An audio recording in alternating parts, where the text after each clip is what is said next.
अस्सलामुअलैकुम स्टूडेंट्स, आज हम बायोलॉजी का एक बहुत इंपॉर्टेंट टॉपिक स्टार्ट करने जा रहे हैं जिसका नाम है फाइलम अकाइनोडर्मेटा। अकाइनोडर्मेटा का मतलब होता है echino means spines, derma means skin. Echinodermata वो जानवर होते हैं जिनकी स्किन पर स्पाइंस या कांटे होते हैं। हैबिटेट, सबसे पहली और सबसे इम्पोर्टेंट बात स्टूडेंट्स, काइनोडर्म सिर्फ मेरीन एनिमल्स हैं। ये सिर्फ समंदर में रहते हैं, फ्रेश वाटर या लैंड पर सरवाइव नहीं कर सकते।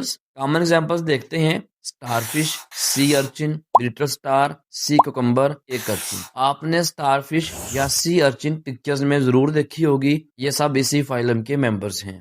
बॉडी शेप, काइनोडर्म्स की बॉडी एक जैसी नहीं होती। कुछ स्टार शेप्ड होते हैं जैसा कि स्टारफिश, कुछ राउंड होते हैं जैसे सी अर्चिन, कुछ इलोंगेटेड होते हैं जैसे सी कुकुम्बर और कुछ फ्लैटेंड होते हैं। लेवल ऑफ ऑर्गेनाइजेशन, इन जानवरों का लेवल ऑफ ऑर्गेनाइजेशन होता है ऑर्गन सिस्टम लेवल। इसका मतलब ये है कि डाइजेस्टिव सिस्टम, नर्वस सिस्टम वगैरह प्रॉपर तरह से डेवलप होते हैं। सिमेट्री, उनकी सिमेट्री जो एग्जाम में बहुत ज्यादा इंपॉर्टेंट होती है। काइनोडर्म्स के लार्वा स्टेज में बायलैटरल सिमेट्री होती है, लेकिन जब ये अडल्ट बनते हैं तो रेडियल सिमेट्री शो करते हैं। ज्यादातर अडल्ट काइनोडर्म्स 5 पार्ट्स या पेंटामेरस सिमेट्री होते हैं, यानी कि इनके बॉडी के 5 हिस्से होते हैं। बॉडी वॉल एंड स्केलेटन, ये मैं आपको बुनियादी आइडिया दूंगा। काइनोडर्म्स की बॉडी वॉल के अंदर एंडोस्केलेटन होता है। ये स्केलेटन कैल्केरियस प्लेट से बना होता है और ये प्लेट स्किन से बाहर निकलकर स्पाइंस, कांटेदार स्ट्रक्चर बना देती हैं। सिलोम, काइनोडर्म्स ट्रू सिलोमेट होते हैं। इसका मतलब ये है कि इनके पास प्रॉपर बॉडी कैविटी होती है। मोड ऑफ लाइफ, जानवर फ्री लिविंग होते हैं। इनकी मूवमेंट बहुत स्लो होती है। ये जंप या रन नहीं करते बल्कि धीरे धीरे मूव करते हैं। अभी तक जो हमने डिस्कस किया उसको मैं समराइज करता हूँ। Echinoderms are marine animals, spiny skin present, different body shapes, organ system level होता है। लार्वा में सिमेट्री बायलैटरल होती है, अडल्ट में सिमेट्री रेडियल सिमेट्री होती है और इनके पास ट्रू सिलोम प्रेजेंट होती है। स्केलेटन इन काइनोडर्मेटा, स्केलेटन जो होता है इनका स्टूडेंट्स एंडोस्केलेटन होता है। मतलब स्केलेटन बाहर नहीं होता बल्कि बॉडी के अंदर प्रेजेंट होता है। अंदर से इसके जो स्पाइंस हैं बेसिकली इन सेल से वो बाहर निकल आते हैं। ये एंडोस्केलेटन कैल्केरियस प्लेट से बना होता है जो कैल्शियम कार्बोनेट पर मुश्तमिल होती हैं। ये प्लेट स्किन से बाहर उभर कर स्पाइंस बना देती हैं, इसीलिए इनकी स्किन रफ और स्पाइनी होती है। इनका एक स्पेशल फीचर है, वो है वाटर वास्कुलर सिस्टम। ये सिर्फ इन्हीं के पास होता है, किसी दूसरे फाइलम में नहीं होता। वाटर वास्कुलर सिस्टम के पार्ट्स मैड्रीपोराइट, रिंग कैनाल। मैड्रीपोराइट वो प्लेट है, वो जगह है जहां से वाटर ने इंटर होना है। फिर वाटर चला जाएगा रिंग कैनाल में, रिंग कैनाल से जाएगा रेडियल कैनाल में, रेडियल कैनाल से निकलती हैं लेटरल कैनाल्स, लेटरल कैनाल से निकलते हैं ट्यूब फीट। ट्यूब फीट के ऊपर एक स्ट्रक्चर होता है, उसका नाम है एम्प्यूला। स्टूडेंट, सिस्टम का हर पार्ट अपना फंक्शन रखता है। वाटर फ्लो पाथ में आपको साथ बता चुका हूँ, अगेन रिपीट कर देते हैं। मैड्रीपोराइट से रिंग कैनाल में, रिंग कैनाल से रेडियल कैनाल में, रेडियल कैनाल से लेटरल कैनाल्स में, देन ट्यूब फीट में। वाटर सबसे पहले, ये मैं आपको बता चुका हूँ कि मैड्रीपोराइट में दाखिल होता है और आखिर में ट्यूब फीट तक पहुंच जाता है। ट्यूब फीट का स्ट्रक्चर बेसिकली ये छोटे छोटे ट्यूब जैसे स्ट्रक्चर्स होते हैं और वाटर वैस्कुलर सिस्टम की ये एक्सटेंशंस हैं, उसका ये हिस्सा है। हर ट्यूब फुट के ऊपर एक एम्प्यूला होती है जो पानी को, वाटर को अपने अंदर स्टोर करती है। ये ट्यूब फीट कैसे काम करता है? वाटर एम्प्यूला में आ जाता है,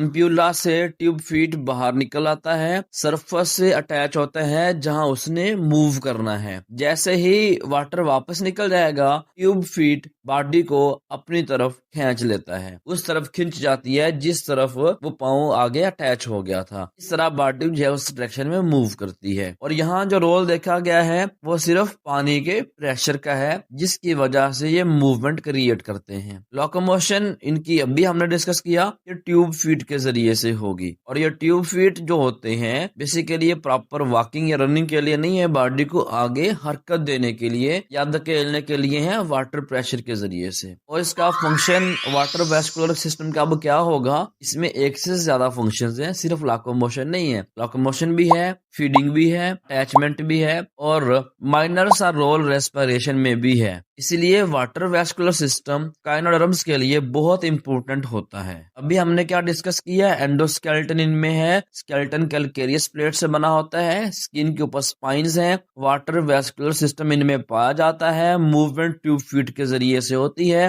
और ट्यूब फीट में जो मूवमेंट की वजह बनता है वो वाटर प्रेशर है। डाइजेस्टिव सिस्टम इन काइनोडर्मेटा, इनका जो डाइजेस्टिव सिस्टम है वो ट्यूब लाइक होता है। इसका मतलब ये है कि माउथ से स्टार्ट होता है और एनस पर एंड हो जाता है। Mouth, oesophagus, stomach, intestine, rectum और एनस, इन पार्ट्स के ऊपर यह डाइजेस्टिव सिस्टम कंसिस्ट करता है और यही इनकी फूड की डायरेक्शन या पाथवे है। रेस्पिरेशन एंड एक्सक्रीशन, काइनोडर्म्स के पास लंग्स या किडनीज जैसे कोई स्पेशल ऑर्गन्स नहीं होते। गैस एक्सचेंज और वेस्ट रिमूवल बॉडी सरफेस और ट्यूब फीड के जरिए होती है। ऑक्सीजन अंदर जाती है और कार्बन डाइऑक्साइड बाहर निकल जाती है। नर्वस सिस्टम, काइनोडर्म्स का नर्वस सिस्टम बहुत इंपॉर्टेंट होता है। इनके पास ब्रेन नहीं होता। Body parts, nerve ring, radial nerves मौजूद हैं। नर्व रिंग सेंटर में होती है और रेडियल नर्व्स आर्म्स में जाती हैं, इसीलिए इनका रिस्पॉन्स स्लो होता है। सेंस ऑर्गन्स प्रॉपरली डेवलप नहीं होते। रिसेप्टर्स बॉडी सरफेस और ट्यूब फीड पर होते हैं। ये टच और केमिकल चेंजेस को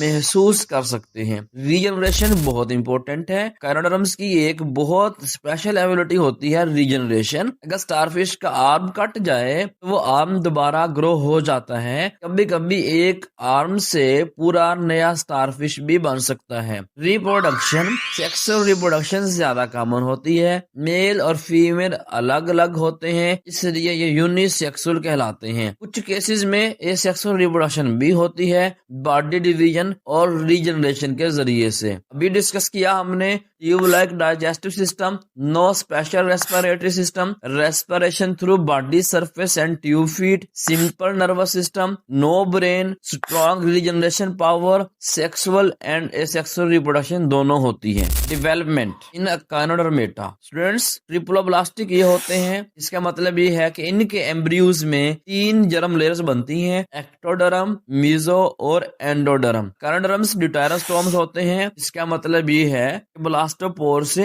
एनस बनता है, माउथ बाद में डेवलप होता है। लार्वल फॉर्म्स, इनकी लार्वल फॉर्म्स अडल्ट से बिल्कुल डिफरेंट होती हैं। बाइपाइनेरिया, ब्रैकियोलेरिया एंड प्लूटियस, ये लार्वी बायलेटरल सिमेट्री शो करते हैं, जबकि जैसे ही अडल्ट फॉर्म बन जाती है तो ये रेडियल सिमेट्री शो करते हैं। यानी लार्वा में बायलेटरल सिमेट्री, अडल्ट में रेडियल सिमेट्री होती है। ये फीचर सिर्फ इन्हीं के पास है, बाकी दूसरे किसी भी फाइलम में नहीं है जिनके लार्वा में बायलेटरल सिमेट्री हो और अडल्ट के अंदर रेडियल सिमेट्री हो। लिहाजा एग्जाम के लिहाज से भी ये बात क्या हो गई, इम्पोर्टेंट होगी। क्लासिफिकेशन ऑफ काइनोडर्मेटा एग्जाम के लिए बहुत इंपॉर्टेंट है। Asteroidea, starfish, ophiuroidea, brittle star, echinoidea, sea urchin, holothuroidea, sea cucumber, crinoidea, feather star. ये जो मैंने नाम लिए हैं क्लासिफिकेशन के साथ एक एक एग्जाम्पल बोल दी है, एग्जाम के लिए इंपॉर्टेंट होती है। इनकी इंपॉर्टेंस की अगर बात करें, काइनोडर्म्स